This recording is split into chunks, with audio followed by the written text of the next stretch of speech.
In this lecture, we will review the foundations of memory.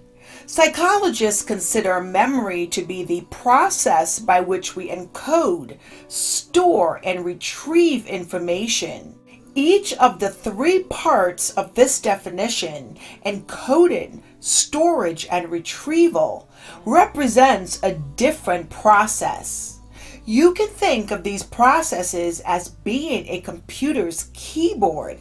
That's the encoding.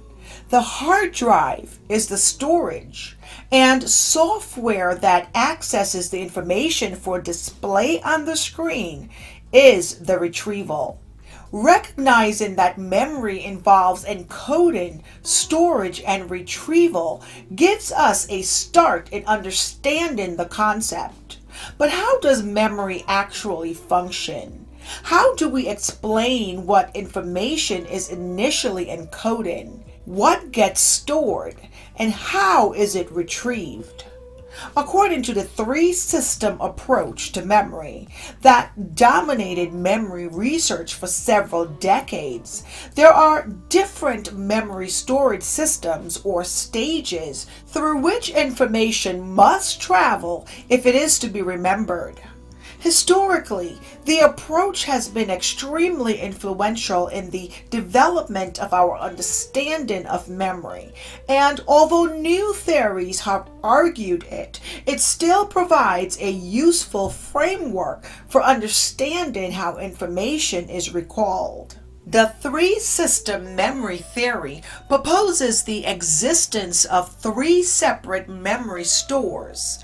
Sensory memory refers to the initial momentary storage of information that lasts only an instant. Here, an exact replica of the stimulus recorded by a person's sensory system is stored very briefly.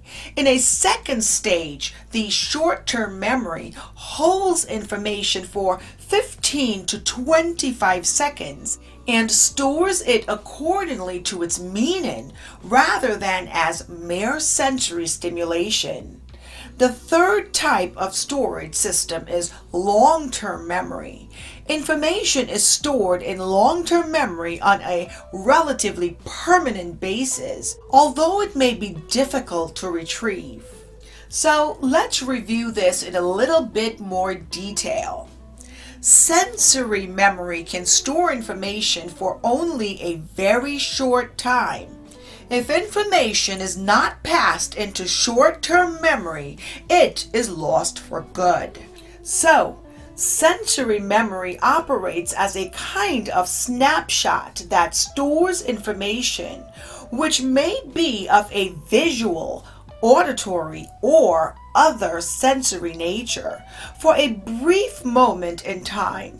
But it is as if each snapshot, immediately after being taken, is destroyed and replaced with a new one. Unless the information in the snapshot is transferred to some other type of memory, it is lost. Now, let us review short-term memory. Because the information that is stored briefly in sensory memory consists of representations of raw sensory stimuli, it is not meaningful to us. If we are to make sense of it and possibly retain it, the information must be transferred to the next stage of memory, short-term memory. So, short-term memory is the memory store in which information first has meaning, although the maximum length of retention is relatively short. The specific process by which sensory memories are transformed into short-term memories is not quite clear. Some theories suggest that the information is first translated into graphical representations or images, and others hypothesize that the transfer occurs when the sensory stimuli are changed into words. What is clear, though, however, is that unlike sensory memory, which holds a relatively full and detailed, if short-lived, representation of the world, Short-term memory has incomplete representational capacities. The specific amount of information that can be held in short-term memory has been identified as 7 items or chunks of information, with variations up to plus or minus 2 chunks. A chunk is a meaningful grouping of stimuli that can be stored as a unit in short-term memory. A chunk can be individual letters or numbers, permitting us to hold a 7-digit phone number, but a chunk also may consist of larger categories, such as words or other meaningful units. So, the transfer of material from short to long-term memory proceeds largely on the basis of rehearsal, the repetition of information that has entered short-term memory. Rehearsal accomplishes 2 things. First, as long as the information is repeated, it is maintained in short-term memory. More important, however, rehearsal allows us to transfer the information into long-term memory. Whether the transfer is made from short-term to long-term memory seems to depend largely on the kind of rehearsal that is carried out. By using organizational strategies called mnemonics, we can vastly improve our retention of information. Mnemonics are formal techniques of organizing information in a way that makes it more likely to be remembered.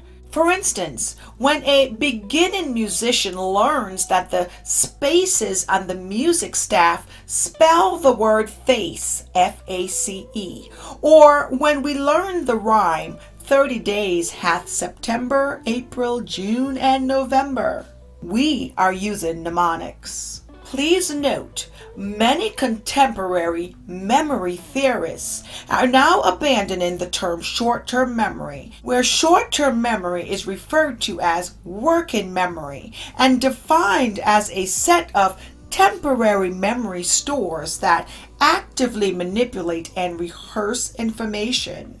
Working memory is thought to contain a central executive processor that is involved in reasoning and decision making. So now let us review long-term memory. Material that makes its way from short-term memory to long-term memory enters a storehouse of almost unlimited capacity. Like a new file we save on a hard drive, the information in long-term memory is filed and coded so that we retrieve it when we need it. Evidence of the existence of long-term memory as distinct from short-term memory comes from a number of sources. Just as short-term memory is often conceptualized in terms of working memory, many contemporary researchers now regard long-term memory as having several different components or memory modules.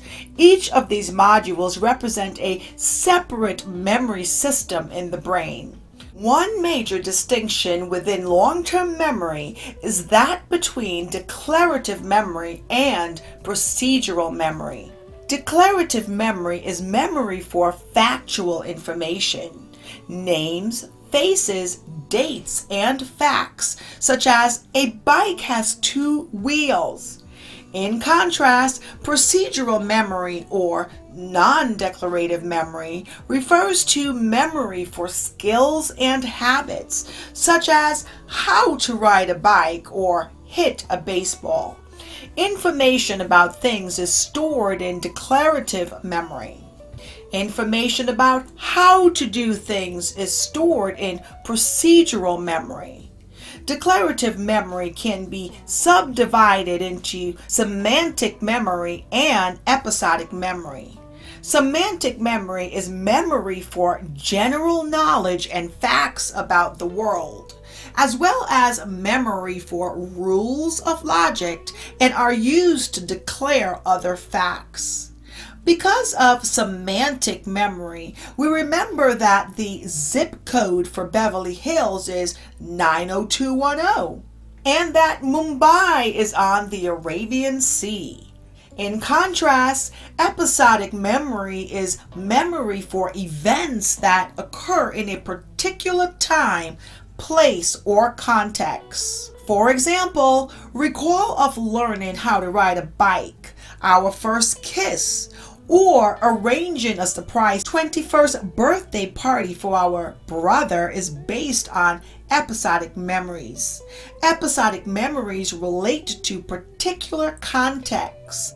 For example, remembering when and how we learned that 2 times 2 equals 4 would be an episodic memory.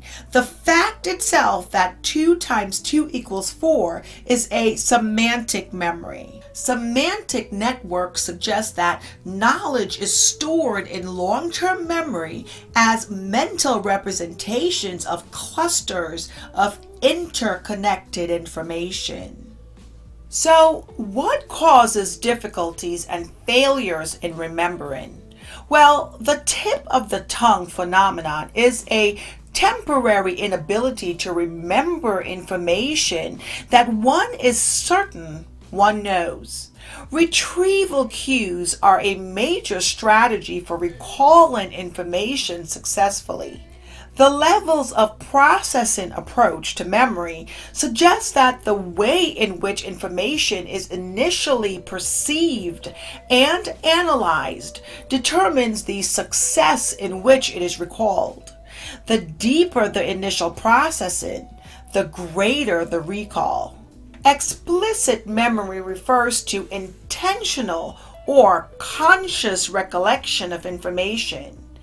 In contrast, implicit memory refers to memories of which people are not consciously aware, but that can affect subsequent performance and behaviors. Flashbulb memories are memories centered on a specific important event. The more distinctive a memory is, the more easily it can be retrieved. Memory is a constructive process.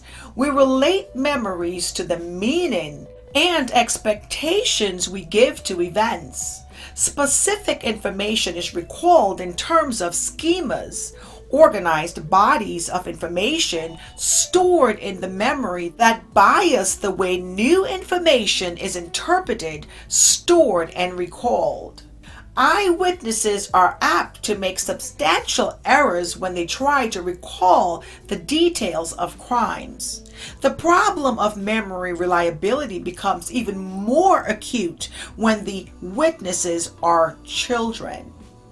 And one last thing to remember, autobiographical memory is influenced by constructive processes.